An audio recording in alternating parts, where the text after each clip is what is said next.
When a young man moves to a new area, he decides to go out for a walk to explore his new surroundings.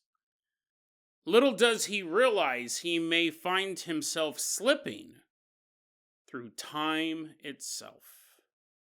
And then we travel to England to take a look at a bizarre story that shows the intersection between religious, the paranormal, and the aliens who watch our every move. Today on Dead Rabbit Radio.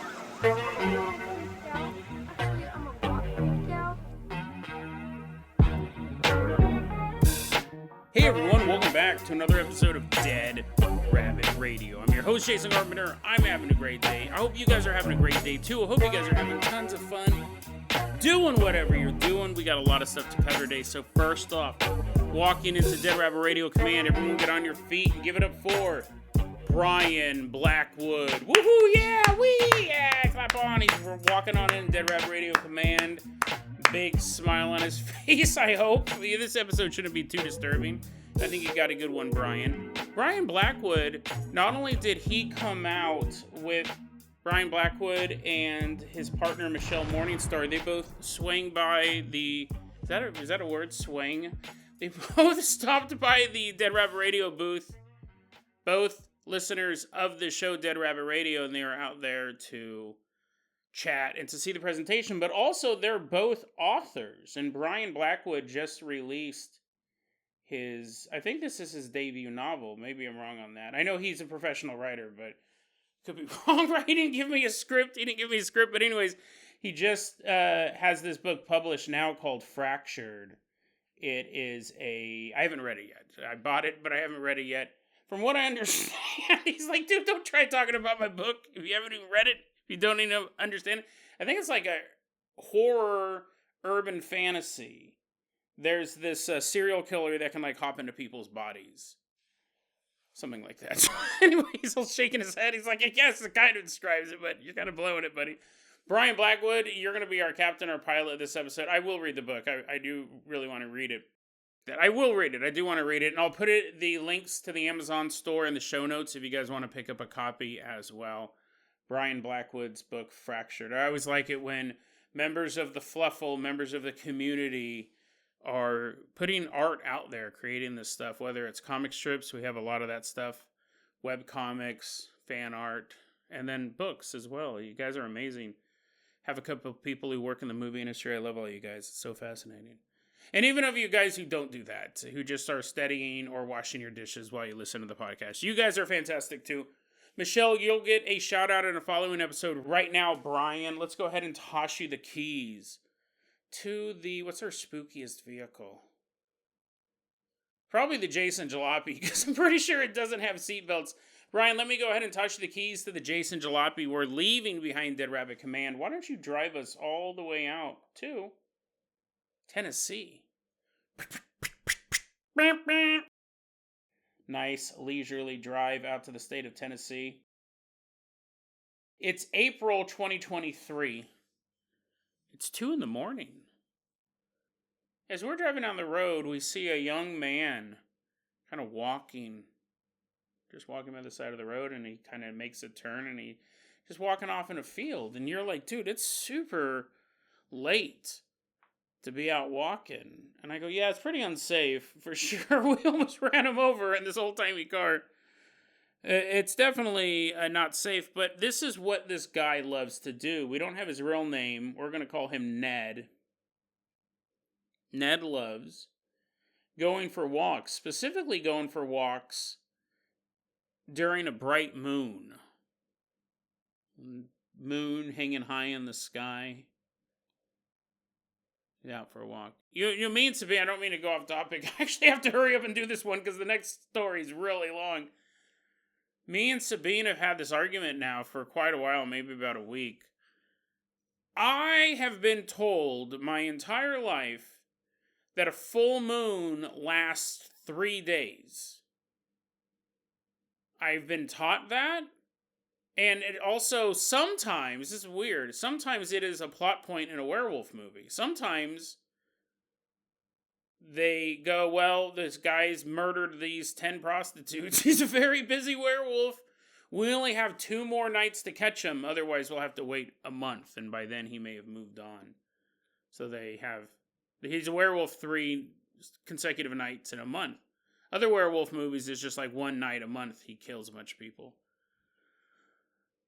Now, I don't base all my scientific logic on werewolf movies, but I've been told, I was raised that a full moon lasts 3 days. Sabine's like, no, that's ridiculous. It's only 1 night is the full moon. The moon before that is waxing, and the moon before that is waning, but it's only full. Now, when you look it up online, you will find several sources saying both. Some people say, no, a full moon is actually 3 nights in a row is a full moon. Well, other sources, and I didn't tell Sabine, I was like, no, we're only looking at the sources that I agree with. But as I was looking at it, yeah, there were other sources saying, no, a full moon's only 1 night. So it's weird. I always was told it was 3 nights. Anyways, on this particular night, it's a bright moon, and Ned is out walking. He goes, this is what I do for fun. Now, Ned recently moved into this area. He's not been in this part of Tennessee long. So he's kind of getting a feel for the place.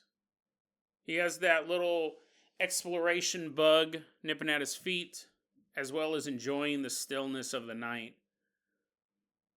Just walking through darkened nature. Just walking. He's beautiful. He says it's quiet, it's peaceful, it's everything you could hope for. But eventually, it's time to turn around and go back home. But he can't find the trail he was walking on to get back home.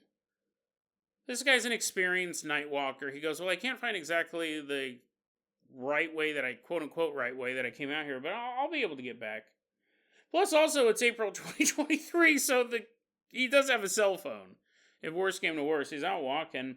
He goes, I'm just going to keep walking back the opposite direction, whether I'm not on the exact trail. I'm not too worried about it. But then he starts to see something. See something that he didn't see on the way out. I mean, he'd have to be way off the beaten path to have missed this. In the first part of his journey, he goes, I'm walking and I see a graveyard. But it's a huge graveyard. Not just a couple stones. It's not just a couple tombstones. It's not a family plot. He's looking at this massive graveyard and he's like, I really have to be off course. I'm going to go ahead and check my phone, right? Because now I am lost. He's not an idiot. He's not going to be like, well, maybe I did walk through the graveyard, but I was whistling through it the whole way. Didn't pay attention to it. He said, I pulled out my phone and it's not working. Great. It's working, but not as good as it used to be. You know, because he's out in the middle of nowhere, and he's kind of trying to get a good signal, and finally, it actually does get his location. So now he knows exactly where he's at in relation to his home, in relation to the trail he took on the way out here. Curiously, the map does not show the graveyard. But he is able to find his way back to the right path. Gets on it, walks home, no biggie, just figures I made a wrong turn. I ended up headed in an opposite direction. Not a huge issue. But later on, he starts thinking, there's a really, really big graveyard by my house. And I didn't know anything of it. Like, this is still in that general area. He goes, what in the world was that? Like, I didn't know that there was a mass graveyard nearby. So during the day, he goes, you know what, I'm going to go and I'll just kind of drive in that general area. I don't want to walk again. My legs hurt. I only walk during the full moon like a true werewolf. 2 more nights this month for me to walk. He's driving around the area. He gets back out to that area. Because remember, he pulled his phone out. Even though it didn't show the graveyard, he showed where he was. He goes out there, and there's no graveyard. He sees a couple buildings on that plot of land, but no graveyard. So he starts to drive around the area looking for one. He knows that he saw it. He's like, oh, I know the graveyard's around here somewhere. So he's driving around. He's looking at his maps on his phone.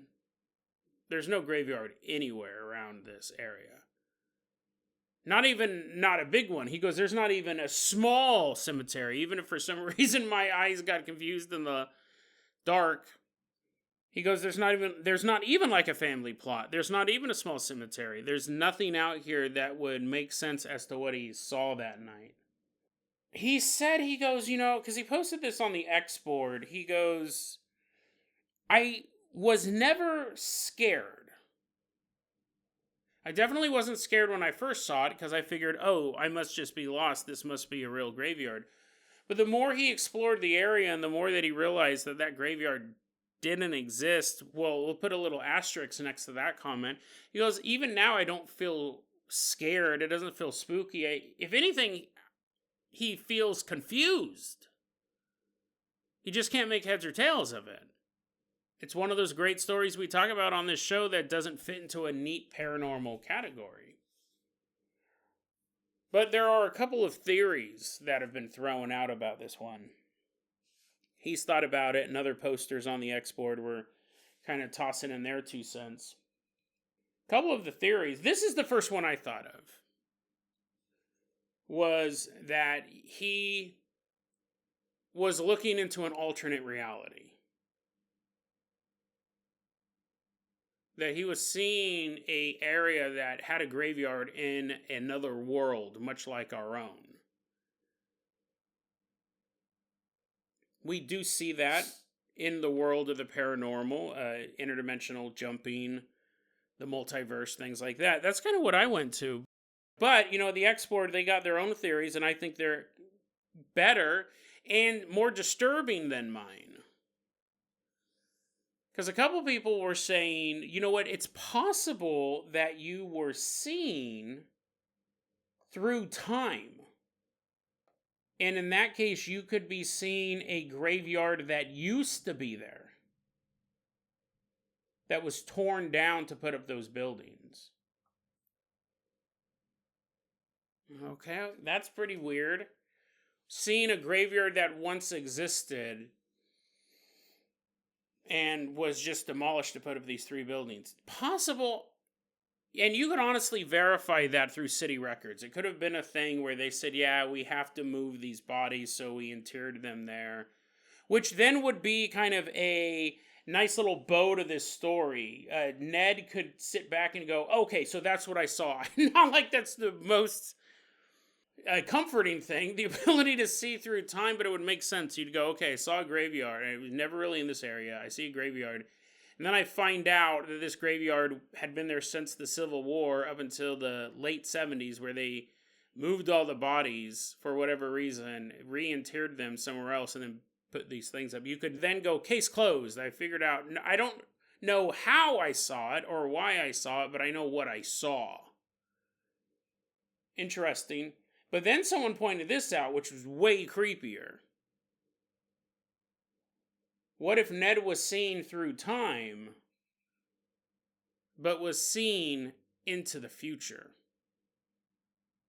So it's the opposite.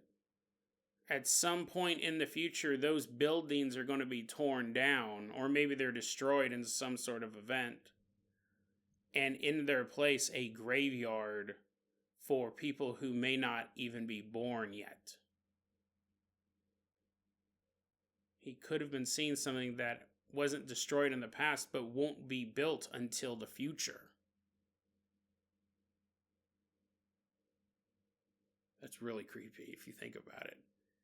Imagine walking through a graveyard of people who aren't even alive right now. Someone else posted this. I thought this was a great comment. Again, the hive mind, everyone who has a love for the paranormal talking amongst each other. I always love this stuff. Someone said, quote, I never would have thought of this. I wouldn't have thought of this at the time or even afterwards when I was reading this, but someone said, quote, it's too bad you didn't get a good look at the gravestones to see what was etched on them. That would have solved it. That would have solved some of this mystery, right? If he sees it and he walks close to the graveyard. Most people won't, right? Because it's trespassing. Even though it's late at night, you may not want to jump over a wrought iron fence with spikes. But imagine walking up to one of those tombstones and you see the tombstone. It already looks old and weathered. But when you shine your flashlight on it, it says born 2110, dead 2130.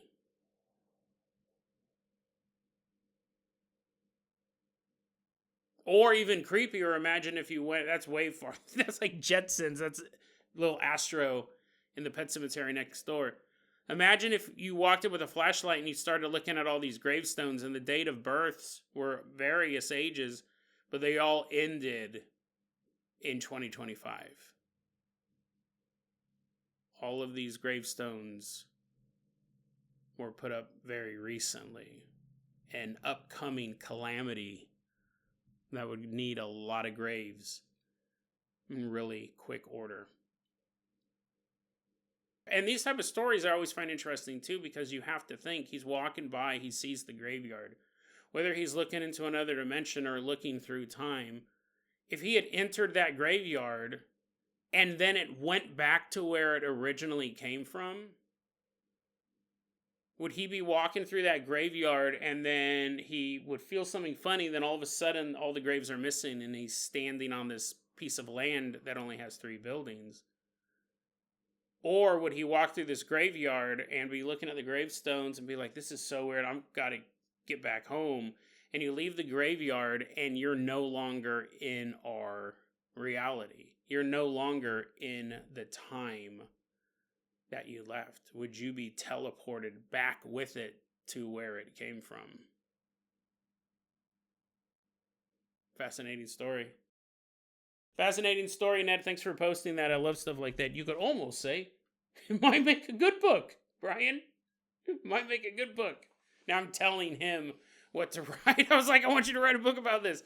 Brian, I'm going to go ahead and toss you the keys to the world famous Carpenter copter. We are leaving behind Ned and this mystery graveyard. Brian, fly us all the way out to Wales. And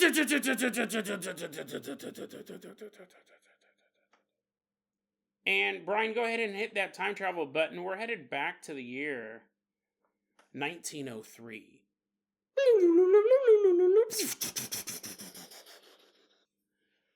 And we're in New Quay. We're wearing our Sunday best. So we got on, like, this is old-timey, right? So we got, like, buckles on our shoes and pantaloons and t-shirts. And we're walking on in to this Methodist church. And we see a bunch of people sitting in the pews. And they're listening to this minister named Joseph Jenkins.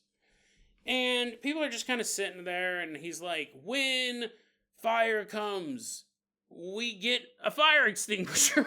Like, what? What's that? And he goes, it will be invented someday, don't worry. We put out the fire. We don't let the fire burn down the house. And people are like, no, we don't. He goes, if a bumblebee flies up your dress, ladies, what do you do?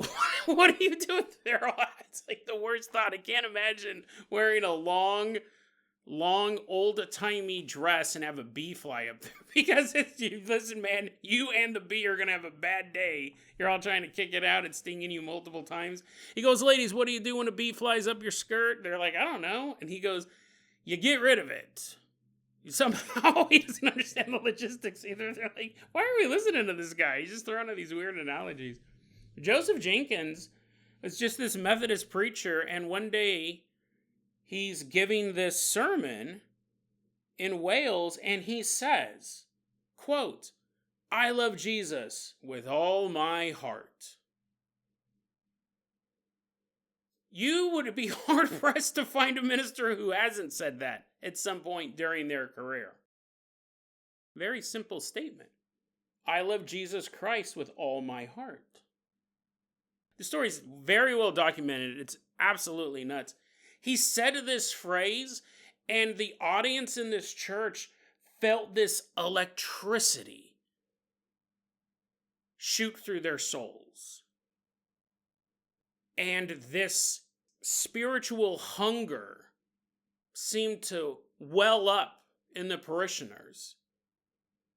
I love Jesus Christ with all my heart, is what Joseph Jenkins said.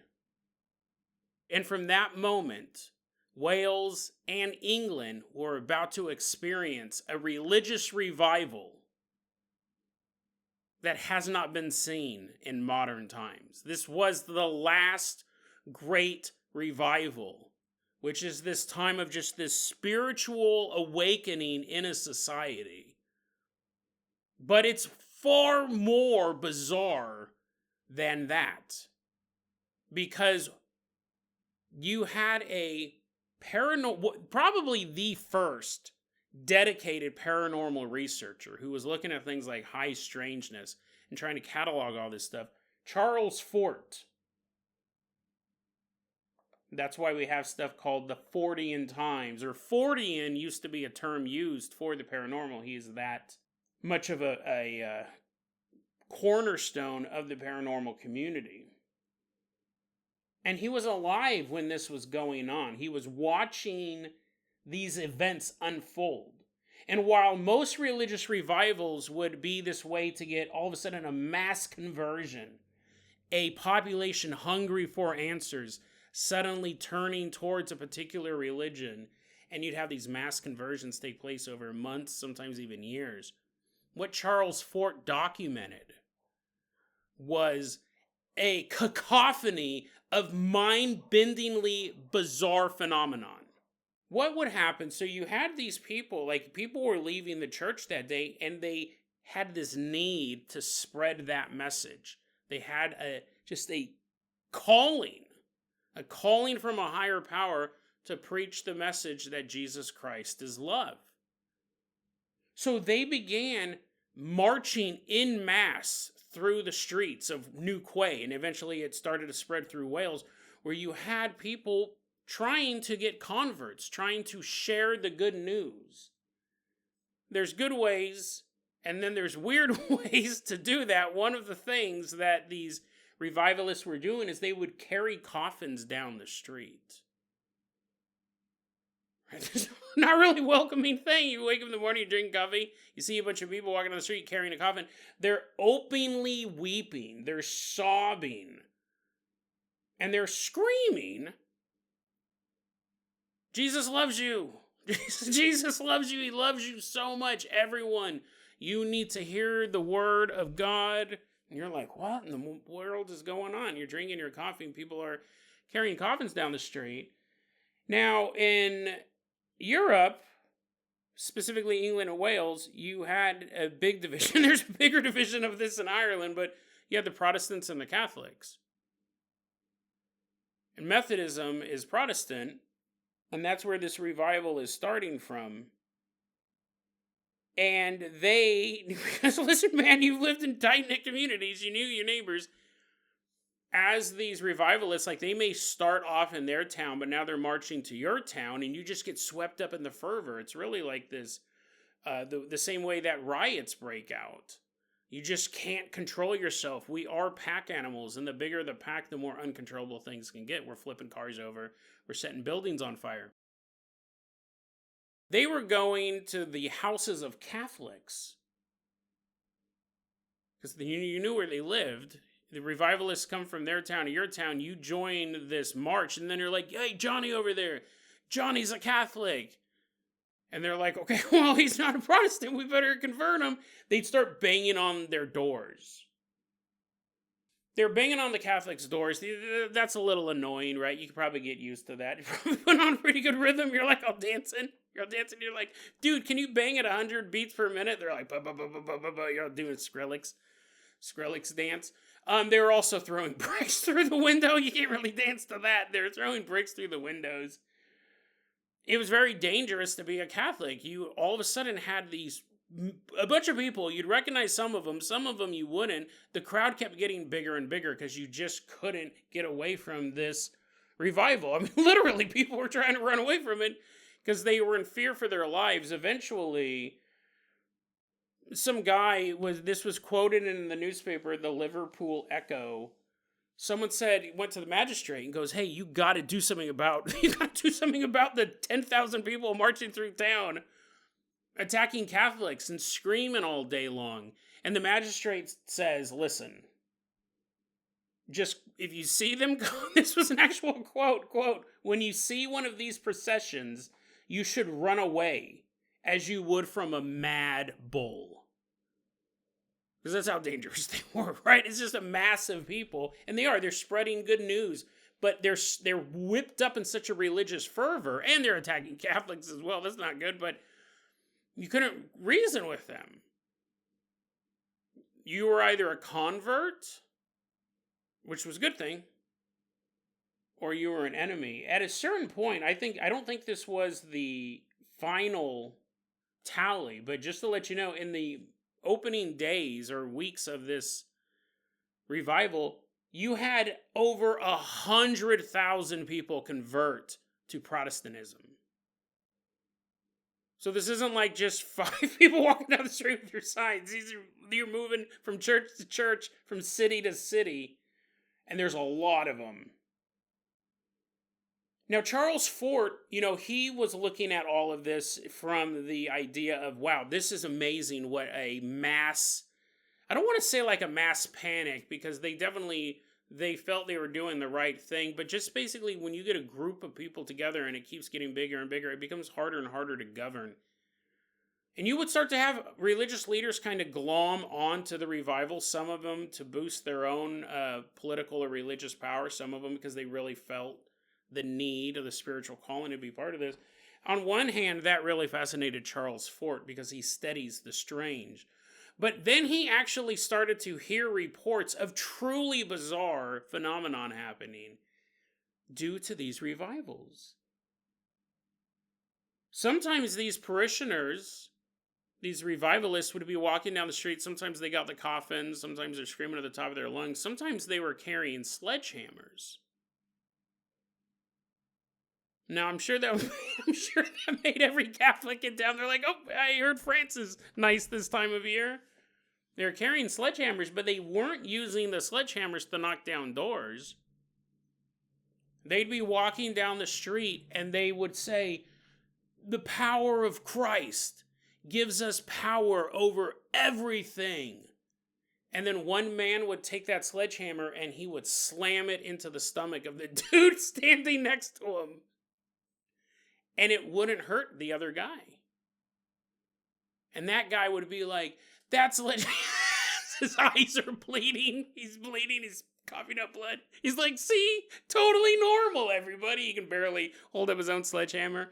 He goes, you see, I got hit with a sledgehammer that would normally kill a man. This sledgehammer I'm holding myself has destroyed many a Catholic's door. But watch, I'm going to swing at full speed at the dude who just hit me, and he won't be hurt.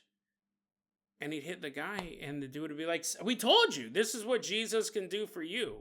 Not only does he forgive our sins, he also gives us super thick skin.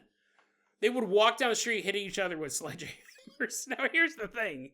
I assume they had like their own separate division.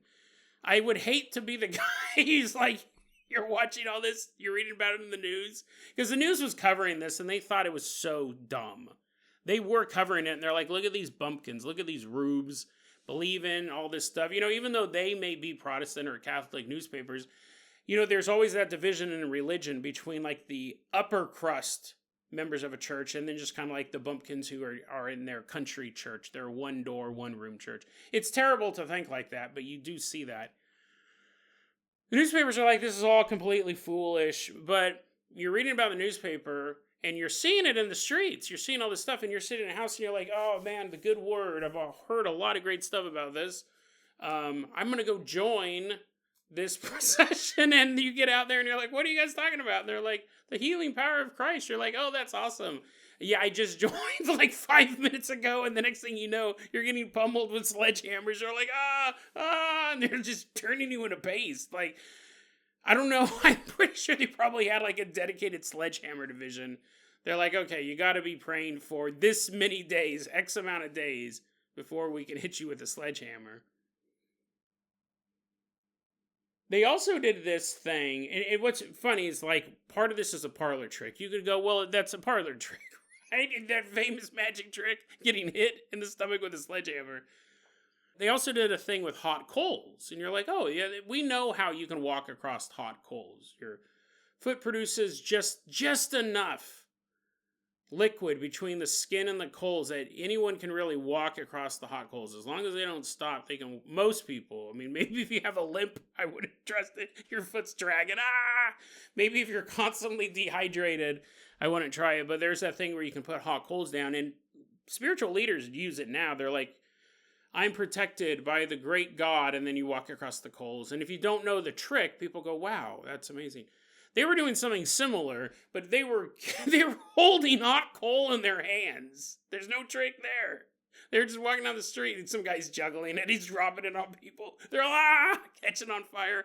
They'd be walking down the street, and they'd be holding hot coal, and they would say, look, this is the power of Christ. I'm actually not in immense pain right now. Tears shooting out of their eyes. They're like, I want to let him go, but my skin is melted. They're just walking down the street with hot coals. And this is what the power of God will do. Now, this is a pretty big selling point, right? Basically turning into Superman. I would do that. They're like, oh, your religion will allow me to have superpowers? Yeah, sure, I'll be part of it. But that's not all. That's not all, because this is just the start. Charles Fort, I mean, really is the name. He's the H.G. Wells of the paranormal world. Like, it would be a completely different place, I believe, if he didn't write and observe and report and all this stuff. Be a completely different world, just like H.G. Wells created modern sci-fi. Because Charles Fort said it wasn't just that people are hitting. You could say that could be a parlor trick. You could probably get a David Blaine to figure out how that would be possible. But then there were things happening that weren't done by humans. You would have these huge outdoor revivalist church ceremonies held in just the middle of a field. These huge outdoor meetings, and you have the minister and then local ministers step up and other leaders of this movement, and they'd be talking about how great God is, how great Jesus is. He's all special shout out to my Sledgehammer crew out there. They're so bonking each other on this like Blue Man Group. They're doing music, bonking each other on the head. He goes, look at, I mean, come on, guys. If you had any doubt whether or not Jesus Christ was the true Messiah, I mean, those guys should all be dead by now. All of them. They're just like, totally fine. Doing jumping jacks. Look at them. They should be dead. But they're not, because Jesus Christ is king. Now, you'd be having these huge outdoor ceremonies,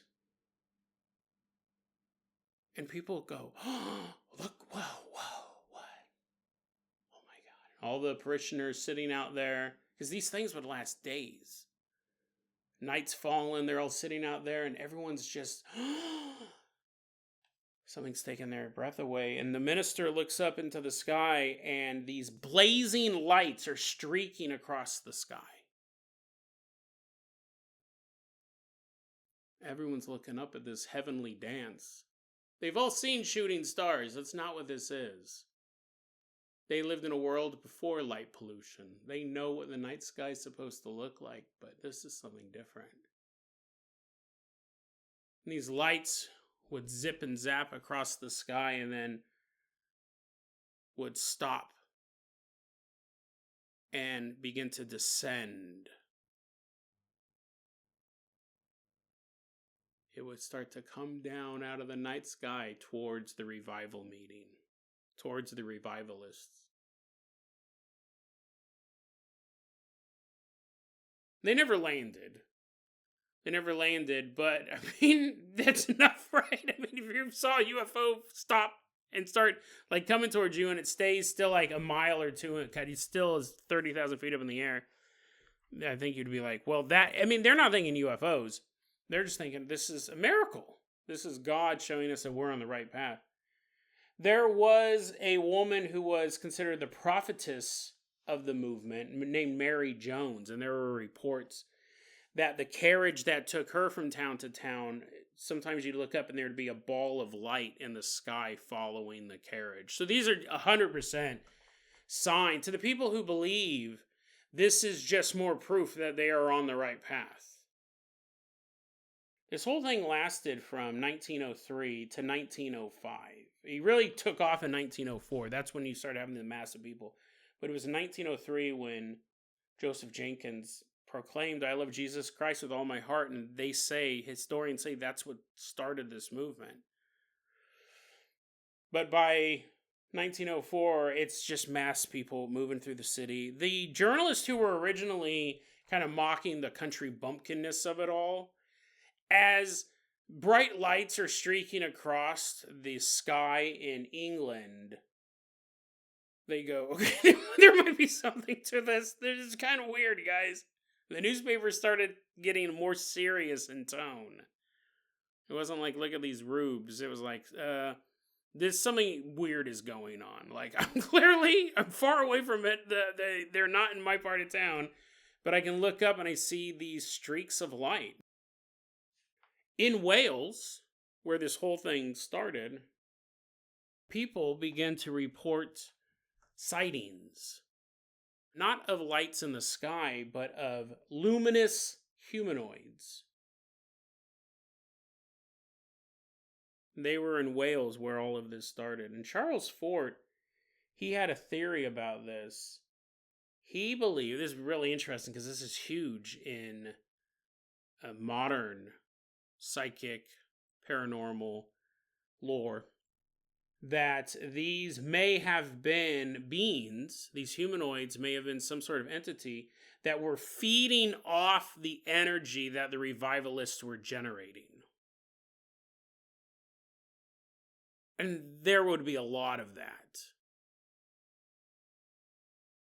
A lot of that. And the thing is, it's interesting because, although they were attacking Catholics, most of the energy they were generating, I think, would be positive. Like, they feel like their Lord is coming to be with them soon. Like, they found the answer to everything. They've been redeemed. These aren't feelings of guilt and shame and horrible things. It's the feeling you get when your favorite sports team wins a game times a million. Because it's not just that Jerry Orbecker threw a touchdown.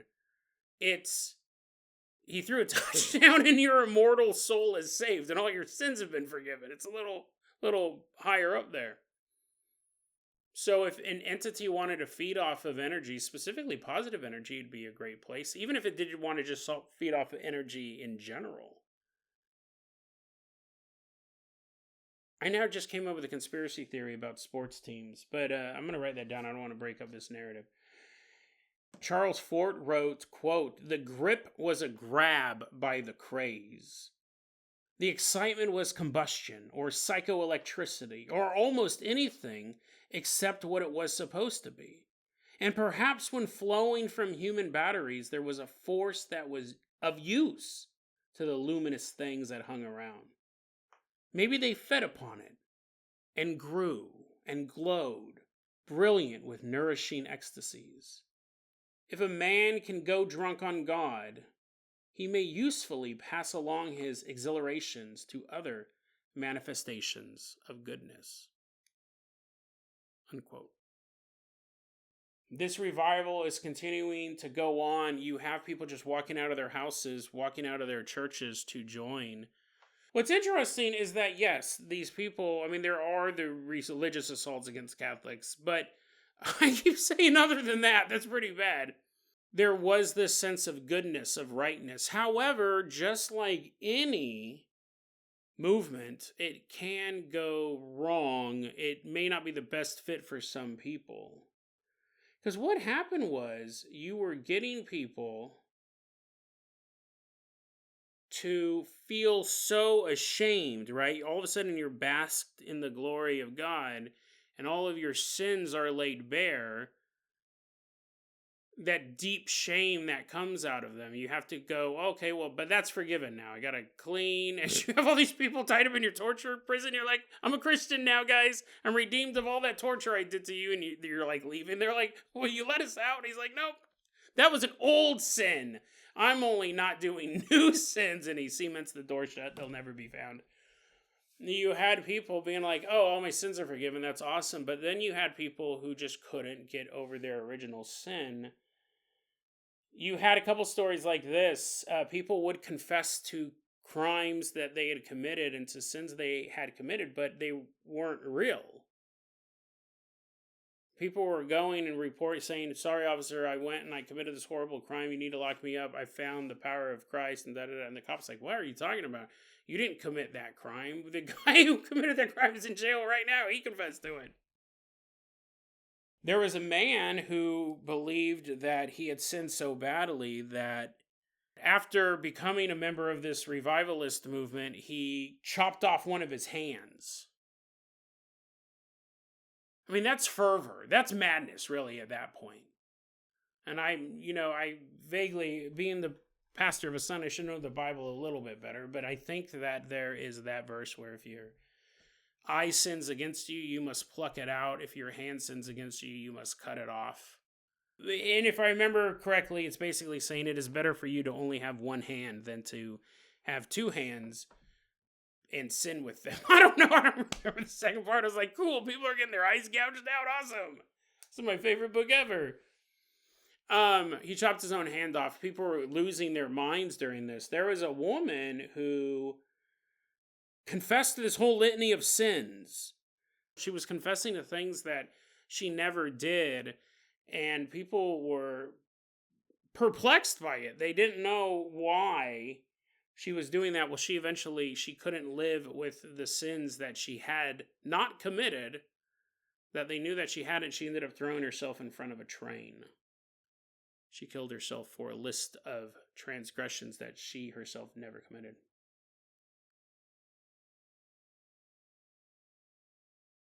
It's funny, the effects of this whole revival, they started to see that bars. I mean, again, 100,000 people to just start this thing. So many people were converting. It was all part of this movement. That bars would just be empty. Because people stopped drinking. No one was going to the theater. Because why would you want to go and watch Romeo and Juliet when you can hear the true story out in the middle of this field with all these other people, and you would be giving this energy to each other. It's just like, it is like when you get that group dynamic, plus you have such a strong religious message, you feel this joy in your heart why you want to go to the theater. Courts. The court system in England at the time, they're like, what trial's up next? We just threw that guy away for stealing that horse. What's up next? And the bailiff is like, nothing. We don't have any crimes going on. Well, we do have a couple of assaults against Catholics, but they don't want to press charges because they don't want to be anywhere near this whole thing. Crime went down. It even got to be so much that in the mines where they're like digging up coal or gold or whatever they're doing over there, the way that the miners worked is they'd have these horses that they used to help transport stuff and everything. And they would control the horses by kicking them and by cussing at them. And you were having these coal miners or these miners, I don't know exactly what they're mining, but you have these miners, they'd go to these revivals and their heart would be so filled with joy. And then they'd go back into the mine. And the foreman's like, dude, what is going on? The horse is just kind of standing there walking in the corner. Doesn't know what to do. And they're like, well, we don't know. We're trying to get come here, horsey. Come here. Come here. The horse would just not know what to do because it was so... There's multiple reports of this. Apparently, the horses were so used to getting mistreated by the men who worked in the mines. But now that they didn't have that in their heart anymore, the horses didn't know what to do. They had been trained to respond to kicks and vulgarity. And now that they were being treated nice, the horse was like, am I being pranked or something? What's going on here? I don't understand. Interestingly enough, we're not even done yet. Charles Fort, when he was looking into all this stuff, he made a few allusions to certain things. This was in his book, Low, which is one of his most famous books about, it's just a collection of paranormal phenomenon. There is a ebook copy out there. That's what I'm going off of. But if you have a chance, I would definitely give it a look. Charles Fort said around the same time all this stuff is happening, a large number that he called several dozen, more than the norm, of spontaneous human combustion. Now, what's interesting, I've been thinking about this the past couple of weeks. We don't hear about that anymore. That was one of the top paranormal topics when I was a kid, when I really started looking into this stuff. It was Bermuda Triangle, aliens / Roswell, ghosts, just as a general thing, and spontaneous human combustion. It was like in the top 5, maybe top 8. People didn't understand what was happening. And it was scary too, right? Just the idea of just exploding. Well, not really exploding, just catching on fire and you burn so quickly you're just sitting in your chair. You don't hear about that anymore. And if you do hear about it, it's almost always about an older case. Several dozen cases of spontaneous human combustion. I would imagine that if it is the luminous beings feeding off of this energy, these people, I think actually spontaneous human combustion is overweight people who drink a lot and the fat and the alcohol soak in, and then they literally like set themselves on fire with like a match or a spark, and the body just goes. That's one of the big theories as to what actually causes spontaneous human combustion. I do believe that. The problem is that you imagine there would be more of that, not less of it, because more people are overweight and obese now than they were before. But it could also be some sort of electrical charge that's building up in them, some sort of energy, and their body can't handle it and they explode. Which would make sense if this revival is supercharging everybody. He also said that during this time period, there was a lot of, quote, strange suicides. But we don't know what they were. We don't know if it was the circumstances were strange, the victims were strange, or the way they killed themselves were strange. But he just says there were multiple strange suicides during this time. Another weird connection that really, he was a big proponent of high strangeness, which means that everything is in some way interconnected. Aliens and ghosts, cryptids, they're all pulling off the same source or appearing in the same area. They're connected in some way. We don't really know what it is, but we're having all this stuff, and this one has UFOs, right? We have people, feats of strength, hitting each other with sledgehammers. But now we have poltergeist activity. He said that there was increase in poltergeist activity in England around this time. He did point out a particular case in Wales of items teleporting and flying around a butcher shop in Port Maddox, Wales. And apparently in that particular case, the police blamed a girl that she was the cause of it, and she confessed to it all. But again, in Charles Fort's way, not that she confessed for it all to be a fake, just like she's like, yeah, I can make stuff teleport around the room. The officer's hat is all bing, appears outside on a horse. She confessed to having the ability, not confessed to putting it all on as a hoax. This is all happening in England and Wales. During the same time, elsewhere in Europe, cattle mutilations increase. You start to see cases of animal corpses found drained of blood. In 1903 to 1905, that wasn't blamed on aliens. It was blamed on vampires. So you have this outbreak of vampirism in the old world. And kind of coincided with all of this stuff. Winter of 1904, so we're about halfway through this revival, there are reports of something that will become known as the Hexham Wolf. Throughout the winter of 1904, people were coming out and finding their sheep slaughtered by this great beast called the Hexham Wolf. Now, people believe that they know the origin of that wolf. It's not necessarily a cryptid. A captain, I believe like a boat captain in England, had a pet wolf that got loose. And he's like, oh, Wolfie, no! And it's like just running. And he's like, oh, across the street. He's got him. I'm going to walk over there. And it was roaming through the countryside eating sheep. I believe they eventually did kill that wolf, but the legend of the Hexham Wolf stuck around. People go, no. That wolf was too small for what I saw on that third night of the full moon. The beast I saw, the Hexham Wolf, was the size of 2 sheep put together. So you really have everything at this point. Cryptids, UFOs, poltergeist activity, feats of human strength.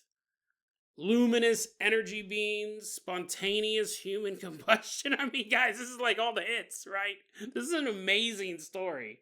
This is nuts. I found out about this on thingaboutitdocs.com.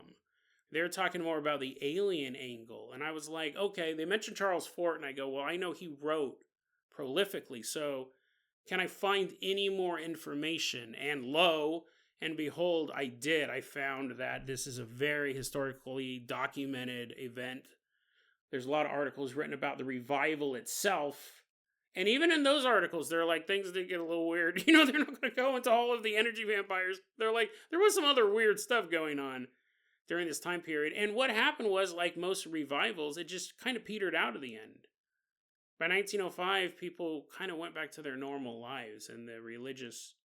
But you did have 100,000 people plus convert. A lot of scared Catholics, so I don't mean to keep joking. People are like, dude, I'm a Catholic, I'm listening to your show. You've been laughing this whole time. It's just a fascinating story because we have the real life story, even if you took out all of the mystical stuff, the Charles Fort, which was amazing, right? He's there. He's reading these reports as they're being written. He's investigating this as this is going on. But then we just have this story about a group of people, like a small church, becoming a nationwide movement. And then going to another nation, going into England and marching down the street. Even if you took out the sledgehammers and the luminous beams, you'd have an interesting story of humanity and how sometimes the smallest thing can spark the biggest fire. This minister says this one phrase, and it ended up becoming a 2-year-long movement. That in and of itself is fascinating, but once you add in all the paranormal stuff, there's nothing like it. What did happen over the course of those 2 years? Were there energy vampires draining them? But they were so whipped up with a passion for Christ that the food supply was endless. They weren't hurting these people. In fact, they were probably keeping them alive. The ones that got too overwhelmed, they may have been exploding. They may have been catching on fire. They're like, oh, I'll put these hot coals down. You know, I've done enough of that for today. Now, I'm just going to stand here and burst into flames. People are like, what? Was he holding on to those coals for too long? They're no, look at those coals are sitting on the ground. He just burst into flames. Was it a symbiotic relationship? And think about that. I mean, there's a lot of ways I could end this episode. I got to wrap it up real quick, but think about that. What if we could create a through line between beneficial energy vampires and the energy people emit or generate when they are deeply religious? I mean, think about that for a second. I've never heard of that before. I'm not talking about like angels or demons or anything like that. I'm talking about a different type of entity. A energy vampire, sure, but they're not doing anything super evil, but they feed off of religious passions. And you would have to step back and go, how much of a hand did these, and I'm not saying this, we're not on a conspiracy cap here to wrap this up, but how much of a hand would they have had in creating modern religious movements? Because if this was your main food source, you would want to make sure that people were very religious. So you might create a miracle here and there. You might start a movement. You might, given your power level, you might even answer a prayer. An unknown group of entities feeding off of us, feeding off of our love for the Creator. Or it could be misreading it, right? The energy vampires could have just been showing up because it was a good time. They're getting drunk on some human love. It cannot be as deep as I'm reading into it, but fascinating story nonetheless. Truly high strangeness. Nearly every paranormal event was observable in a very small part of the world for 2 years, and luckily one of the forefathers of paranormal research was there to view it. Although he might not have thought it was too lucky when he saw those guys marching down the street holding sledgehammers, and they're looking right at him. DeadRabbitRadio@gmail.com is going to be our email address. You can also hit us up at Facebook.com/DeadRabbitRadio. TikTok is @DeadRabbitRadio. Dead Rabbit Radio is the daily paranormal, conspiracy, and true crime podcast. You don't have to listen to it every day, but I'm glad you listened to it today. Have a great one, guys.